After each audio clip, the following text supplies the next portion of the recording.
చిన్న కూడా I love my country, all Indians are my brothers and sisters అని నేర్చుకున్న వాళ్ళం.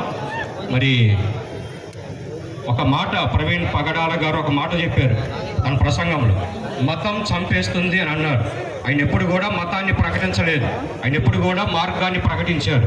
అది జీవ మార్గము, రక్షణ మార్గము, మంచి మార్గము, ప్రేమ మార్గము. ఆ మార్గాన్ని ఆయన ప్రకటించాడు. క్రైస్తవ్యం ఎప్పుడు కూడా మతము కాదు. యేసుప్రభువు కూడా మతస్థుడు కాదు, మతస్థాపకుడు కానే కాదు. ఆయన మార్గాన్ని ప్రకటించిన అద్భుతమైన ప్రేమ కలిగిన దేవుడు. ఆయన జీవాధిపతి. మనందరి కొరకు, మరి సర్వమానవాళి పాపం కొరకు, పాప ప్రక్షాళన కొరకు రక్తం చిందించి ప్రాణము బలిగా అర్పణగా అర్పించి ప్రేమతత్వాన్ని నేర్పించిన అద్భుతమైన దేవుడు యేసుప్రభువు.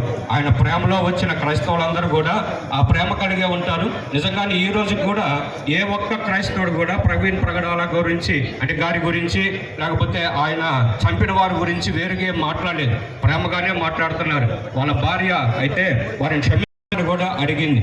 సో ఇవన్నీ కూడా అర్థం చేసుకోవాలి. ప్రేమము మరి చెబుతూ ఉన్న వారిని మరి ఎందుకనో ఈ మునుపు అయితే భారతదేశంలో ఈ పరిస్థితి లేదు. గత 15 సంవత్సరాలే ఇలాంటి మతం ఎప్పుడు కూడా మంచిని నేర్పించాలి, మతం కూడా కలుగు చేయాలి. అందుకని ఉన్మాదాన్ని పుట్టించకూడదు, ఉన్మాదాన్ని కలిగించకూడదు. అది ఏ మతమైనా కానీ అది మనం అర్థం చేసుకుంటూ ఇది మతము కాదు, మత ప్రచారము కానే కాదు.